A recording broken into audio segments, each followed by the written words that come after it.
Hello, good morning. Bibilisan ko lang yung shoutout ha. Sabi ni Sir Milo Laksina, Sir, pabati din ako, birthday ko sa July 8. Oy, ano ha? Salamat. Salamat sa mga videos mo na mapa-reaction or ghost hunting debunking.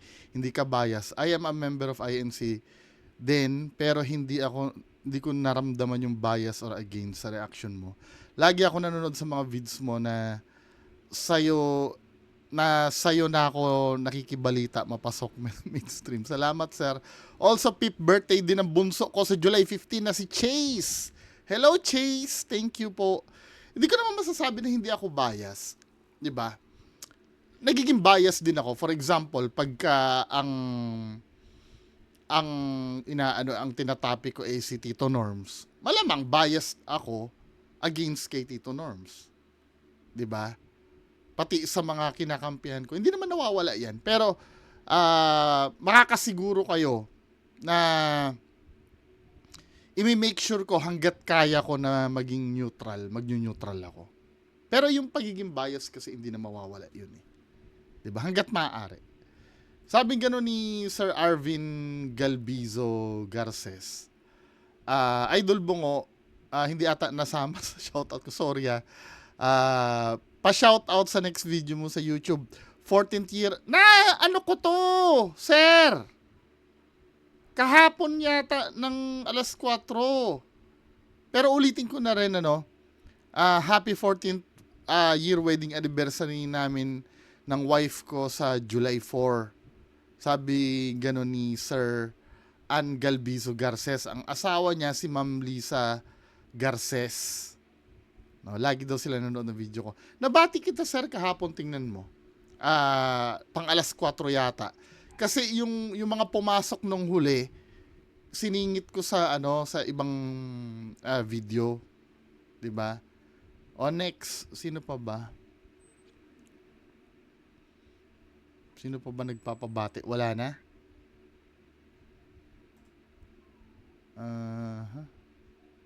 Wala na. Wala na nga, no?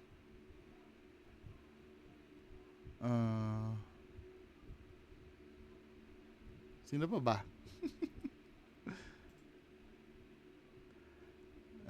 Ito.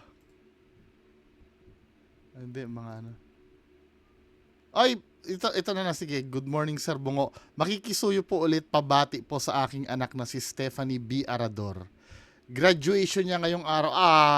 Late na, sir, pero belated, no? Belated congratulations sa anak mo na si Ma'am Stephanie B. Arador sa kursong BSSE. Oy, congratulations, Ma'am Stephanie, from your Papa Domingo Arador Jr. Swerte mo, sir, ha? Meron ka ng graduate na anak. Di ba? Wala na? Pabati birthday daw, July 9. Sabi ni Sir John Michael Vincent Calma, Hoy, happy birthday, sir, ha, July 9. Hindi lang ako nakakapag-reply, pero mini-make sure ko na makakabati ako. Anyway, so yun lang, no? Hoy, 3 minutes lang yun, ha. Ito, pag-usapan natin, ang dami nag-request sa akin nito eh. Yung sa Vancouver, kay Attorney Claire sa Canada, yung ginawa sa kanya. I think mga Duterte supporter yata ito eh. Panoorin nga natin to, mga men.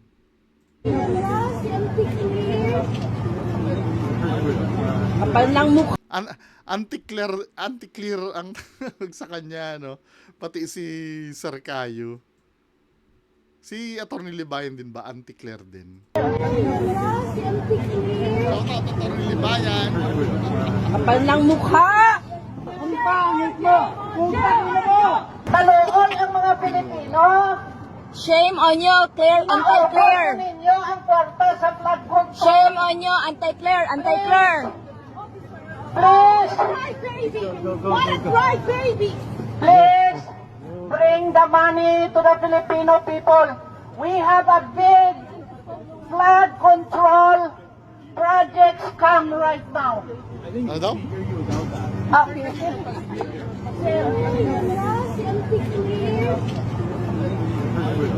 Kapal ng mukha!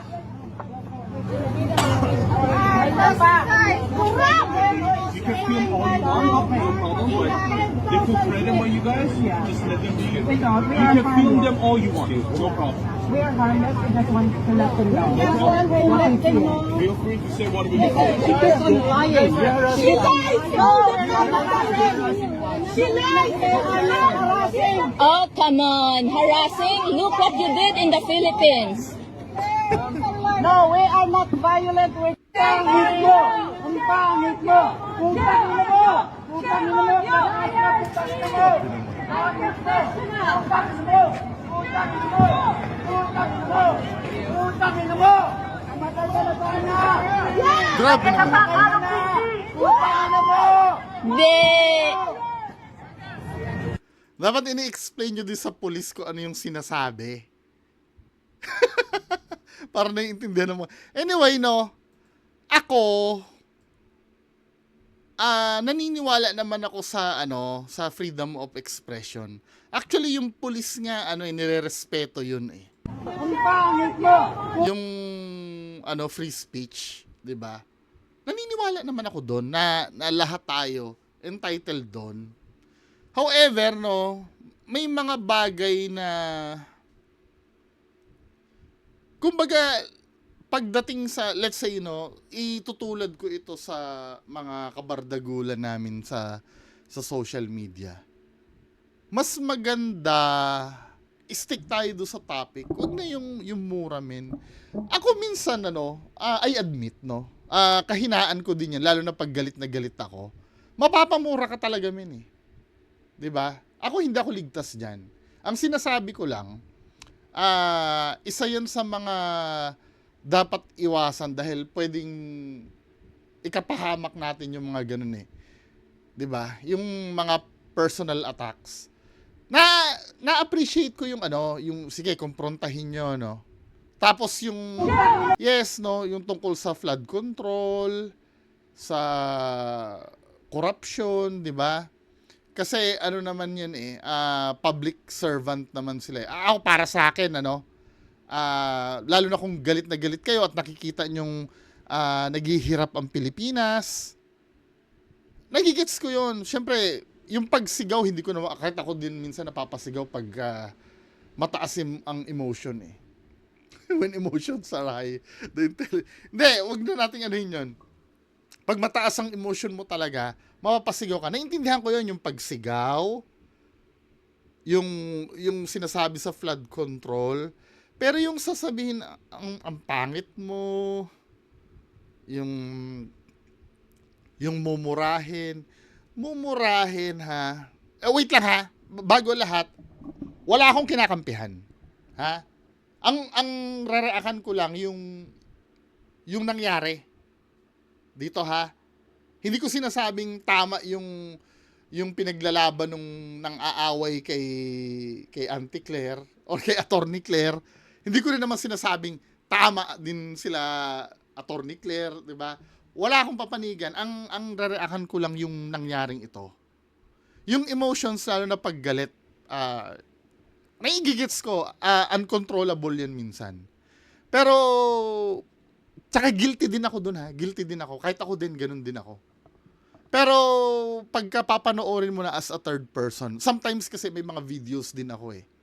Na yung pag yung nag-aapoy na ako sa galit.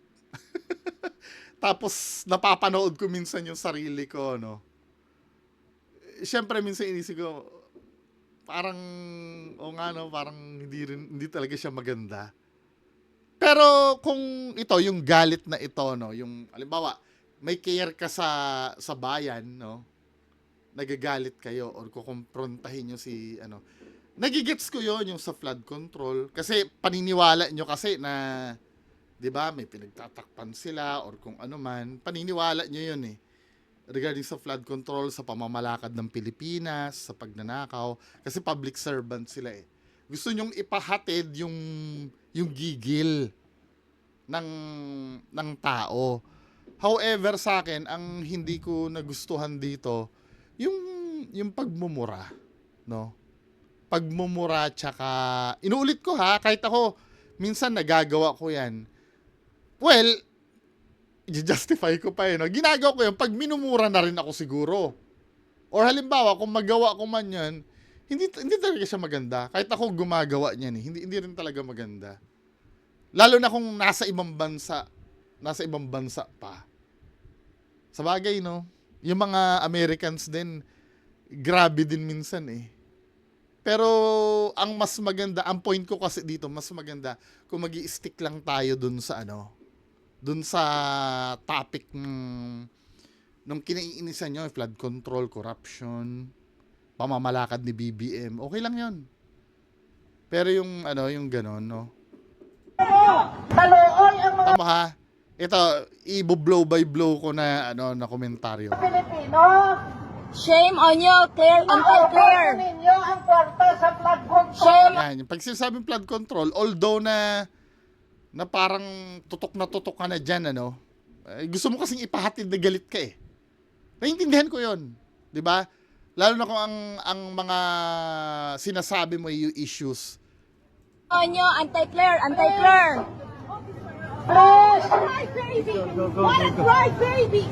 please, bring the money to the Filipino people. We have a big Yan, okay lang yan. 'Di ba? Hindi ko sinasabing tama yung pinagsisigawan niya. 'Di ba? Pero kung interest ng quote-unquote Pilipinas yon, okay lang para sa akin. Pero flood control projects come right now. kahit di ko naiintindihan yung sinasabi yung nag-i-English. Pero naririnig ko yung flood control scam, tos Philippines. Okay lang sa akin yun. Di ba? Public servant nga to di ba?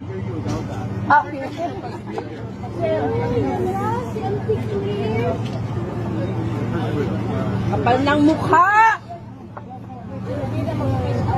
You can film all you want, no problem, but they put threat on you guys, just let them do it. You can film them all you want, no problem. We are harmless, we just want to Diba? Kahit yung pulis mismo, hindi naman sila pinipigilan magsalita. Feel free to say whatever you want. You're free to say whatever you want. She lies! No, they're not harassing! She lies! They are not harassing! Oh, come on, harassing. Look what you did in the Philippines. No, we are not violent. We're pangit mo! Ang pangit mo! Putang ina mo! Yan yung ang pangit mo puta. Yun naman hindi na maganda. Diba? Wala na yung pangit-pangit. Wala namang, yung mga nandyan, hindi rin naman kayo kagwapuhan. Tsaka kagandahan, diba? Maano naman yun? Masyado namang hindi na makatwiran yun. Diba? Putang ina mo! Putang ina mo! Pangit mo! Ang pangit mo! Putang ina mo! Ito yung pagmumura din. No? Now, pakinggan natin si Auntie Claire. Putang ina mo! Be. Ano siya no? Talagang pinaulanan siya ng ano. Ito naman yung sasabihin ni Auntie Claire. Nangyari kanina na sa ngayon nagva-viral itong video ninyo dito sa Vancouver. Actually, gumagawa sana kami ng reels para dito sa event na kung saan bumisita ang ating Pangulo sa Canada. So gumagawa kami ng reels, tapos may lumapit sa amin na Pilipino. So ngumiti ako, tinanong niya ako si Lucy Claire, sabi ko, yes. Dapat pala di mo sinabi. At doon, sinasabi niya na, sumigaw na siya, you ask your president to resign. Ayan, yun, pwede yun. Sa akin ha, in my book, pwede naman yun. Kasi may kinalaman sa public interest Diba? Pero, yun nga. So, kinuyog na kami, samantalang, kung tutuusin, kami nagtatrabaho. Hindi kami nagbabakasyon dito. We're just doing our job, pero nahinto yun.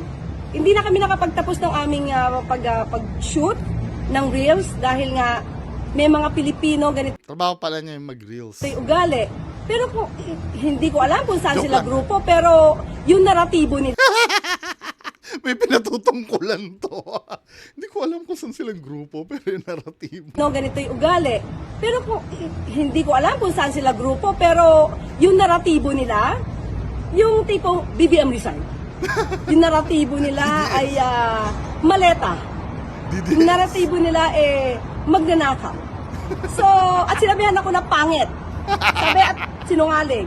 So, nung sinabi nilang pangit daw ako, feeling ko sila yung sinungaling. So, may mga ganyan tao. May freedom of expression tayo, pero hindi naman kailangan maging bastos. Pilipino kayo, hindi naman ganyan na ugali ng mga Pilipino eh. How did you feel about that, Yusek? Did you feel threatened at any point? At that time, dalawa lang kasi kami ni Director Robert Sol. Kasi nga siya yung kumukuha sa akin. Siya yung kumbaga, sa kanya yung hawak yung camera. So, Lumipat na lang sana kayo ng lugar. Di ba? threatened. Siguro in a way, kasi dalawa lang kami. Hindi ko alam kung mananakit sila or what. Kasi parang, siguro yung grupo naman nila, parang kung sino man yung iniidolo nila, parang DDS. Kung sino man yung iniidolo nila. naman nila, parang kung sino man yung iniidolo nila, parang sanay sa bayolente. Pagiging bayolente. Galing din no? Galing din magpasaring So, syempre hindi namin alam. Buti na lang, thank God, na pagtawid kasi namin, hindi namin alam na may mga Leader. police officers. Violent. So, pagtawid namin, so kinausap na namin sila kasi sumusunod sila eh. Di ba? So, pero, I mean, kung ganyan talaga ang magiging ugali ng Pilipino, hindi kayo uunlad. So, kawawa pa rin kayo. Kawewe kayo. Hindi, ito, no? Sana, kung ako lang, no? Kung ako lang, sana ang sinabi ni Auntie Claire niya, hindi ko na pinapansin yun. Kasi, the more na nakikita nila na, na parang ine-explain mong ganyan, tapos you bardagol back. Habang nung binardagol ka, you bardagol back. Lalong may encourage lalo na magsalita. Anyway, pero karapatan naman ni Auntie Claire yun. Natawa ako dito eh. Pero ito, no, halimbawa, may susunod na election. Ito, ano lang naman, hindi naman talaga pure political itong sasabihin ko. Halimbawa, dilawan, sabi dilawan. Halimbawa, dilawan kayo, no? Or kakamping, or whatever. Sino ba ang gusto nyong tumakbo next election? Si Risa Hontiveros ba? O si Ma'am Leni Robredo? Alin man sa dalawa, no, it doesn't matter. Kung may manok kayo, 'di ba? Alam niyo yung alam niyo yung actually ayoko mag-label ng DDS eh. Ayoko mag-label ng DDS or dilawan, kaya lang sinabi ko na kanina, no, dilawan. Wala nasabi ko na eh. Pero kung tutuusin, yung kinakainisan nyo na yan, Pilipino yan eh. I think wala ito sa label. Talagang culture na ng Pilipino na kasi majority yan men eh. Naniniwala ako yung mga tinutukoy nyong DDS, yung tinutukoy nyong mga DDS ngayon, ay dilawan din yan before. Yan rin yung mga bumoto kay Noynoy dati. Naniniwala akong ganun kasi saan manggagaling yung mga DDS? Hindi naman tutubo sa lupa yan ng biglaan, yung mga tinutukoy nyong DDS, di ba? May pinanggalingan din yan. Nung hindi pa kilala na si Duterte, nung hindi pa tumatakbo si Duterte bilang presidente, I'm so sure majority dyan bumoto kay Pinoy nun. Kasi landslide din si Pinoy dati, di ba? Dahil sa Cory Magic dati. Naniniwala ako, majority ng bumoto kay Pinoy noon ay DDS na ngayon. Di ba? So, parang ayoko na rin mag-level-level ng ganyan eh. Kasi the more na alam mo, kaya ako natanong ko sino ang magiging manok ng dilaw or ng pinklawan or ng ng kakampink. Matatalo na naman kayo pagka yung mentality nyo, hindi nyo babaguhin yung mentality ng pagiging elitista. Tandaan nyo ha, ito tulong sa inyo to. Kasi mamaya, nami-misunderstood kasi ako ng iba na anti-pink lang ako. Hindi. Kung gusto nyo manalo next election, iwasan yung mag-name calling. Kasi yung mga DDS na tinutukoy nyo ng mga bobo at mga tanga, need nyo yan para manalo sa election. Yan ang malaking pagkakamali kung bakit natalo si Ma'am Lenin nung last time. Mas nag-focus kayo na sabihin nyo na, mga supporter nila Marcos, bobo. Supporter ng Uniteam, mga bobo. Lalong titigasan ang ulo ng mga yan. Hindi lalo makikinig sa inyo. Kasi tandaan nyo ha, ang election po ay numbers game. Hindi patalinuhan ng eleksyon. Oo, totoo. Kahit sobrang talino mo, kahit sobrang talino ng manok mo, kung hindi ka marunong manligaw ng botante, yari ka. Alam mo kung ba't nanalo si Duterte before? Kasi siya ang feeling ng tao, totoo siya hindi siya plastic Yun ang feeling ng tao sa kanya, yung pamura-mura, nakuha ni Duterte kasi yung puso ng mga tao dati. Sa ayaw at sa gusto nyo, yun ang naging alas niya. Kasi napakalayo ng image kasi ni Duterte sa isang trapo. 'Di ba? Yung tatay-tatay nga, 'di ba? Magaling yung team ni Duterte na pasukin yung puso ng mga Pinoy noon. Kasi nga naman, ang image ng mga dilaw noon, yung kagalang-galang, trapo, hindi na kasi nagwo-work yun Sawa na kasi ang tao sa ganung style dati. I'm not talking about ng pagalingan ng performance Ang pinag-uusapan ko lang, pagalingan na kumuha ng butante. Doon lang tayo. Kung naging magaling si Duterte, wala na akong pake doon. Kung si Ma'am Leni sana ang nanalo, wala akong pakialam doon. Ang pinag-uusapan lang natin yung pagalingan, di ba? Kahit tumutol kayo sa akin, proven na tama ako kasi nanalo si Duterte talaga. At yung Uniteam. Nung Uniteam na yung kumandidato, same formula pa rin ang ginawa ng Pinklawan. Ano ba? Tinawag nyo pa rin bobo yung mga DDS. 'Di ba?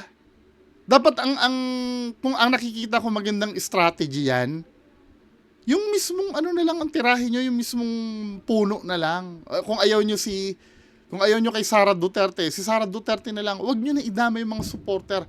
Kasi the more na nakikita nilang hindi na nila kayang pagtanggol si Sara Duterte, lilipat yan ng kusa. Wag nyo silang aawayin. Yung mga supporter. Ang problema, sometimes nag-i-scroll ako ng Facebook, nakikita ko yung mga page ng mga Pinklawan. Lagi nakikita ko, basta DDS, bobo, basta. Siyempre, kahit kung ako DDS, makikita ko yon, gagawa ko na way na makaganti ako dyan. Pagdating ng 2020, tangina nyo, di ko kayo iboboto. Ang yayabang nyo. Ganun na mentality. Ayaw at gusto nyo, ganun na mentality ng majority ng Pinoy, mapapride yan. Hindi nyo yung educate. Wala, hindi nyo makukuha yan dyan. Diba? Ang ng Pinoy, teleserye. Kaya nga nanalo si Noy Noy nun before, diba? Kasi namatay si Cory. Teleserye vibes, diba? Ganon din si Duterte. Ganon din ang Uniteam. Diba? Kung ang ipoportray nyo na naman ay para kayong mga kontrabida sa telenovela. I know mababaw, 'di ba? Mababaw yun, pero need yun Need yung sakyan yung kababawan na yun Kasi sometimes may mga kandidato na nanghihinayang ako sa plataforma, ang galing-galing. Pero putang ina, binudots lang ni Bong Revilla. Binudots lang ni Bong Revilla, talo eh. Tama ako, hindi. Di ba? Ginanon-ganon lang sa screen ni Robin Padilla, talo eh. Sabi sa inyo eh, hindi, yung ganito, napupunta sa basura.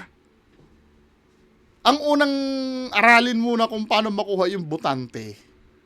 'Di ba? Yung talino, meron na yung mga manok nyo eh. Kung sino man yung mga manok nyo, meron na yun eh. May talino na yun eh. Yung pakikisama na lang talaga sa mga botante ang wala. Kasi ang dating kasi elitista. Yun na nakikita kong problem. Kaya hindi manalo-nalo yung manok nyo. Ngayon, feeling ko sa galawan ni Auntie Claire, mukhang mauulit na naman uli yung yung pagkatalo eh. Kung sino man yung mamanokin nyo sa susunod na eleksyon eh. Huwag nyo awayin yung mga supporter. Kailangan nyo yun. Kailangan nyo ng boto nun. Ang magandang gawin yun, kung halimbawa, katulad ng sinabi ko kanina, kung galit kayo kay Sara Duterte, yun na lang, araw-arawin nyo lang i-expose yun. Kasi nakikita ko minsan, ginawa ni Sara Duterte, itong bobong DDS, ito naman sasabihin. Hindi lalo kayo pakikinggan nun. Diba? Nulit ko numbers game ang eleksyon, hindi patalinuhan ang eleksyon. Pagalingan sumayaw doon. Pagalingan bumudots. Diba? Tapos sasabihin niya, hindi, kaya kailangan natin baguhin. Ay nako, hindi na magbabago yan, maniwala kayo. The more na parang ang tingin ng mga tao ay nilelekturan mo sila, based on personal experience sa mga supporter na nga lang ni FLM, pag feeling mo nilelekturan mo sila, ay nako, hindi uubra yan. Mga Pinoy pa. Diba? Anyway, mga kababayan ko, yun lang sa mga tatakbo or kung halimbawa may sinusuportahan kayo na gusto nyong manalo, huwag nyong insultuhin yung mga botante. Diba? Kapag ininsulto niya, kaya napapanood ko minsan yung ibang vlogger pag may sinusuportahan yung alam mo nang ang underdog kayo sa bilangan. Magsisisigaw-sigaw ka pa na bobo yung mga supporter ng lalong hindi kayo mananalo. Diba? Anyway, yan lang po muna pag-uusapan natin. Magandang umaga sa inyo lahat. Bye-bye.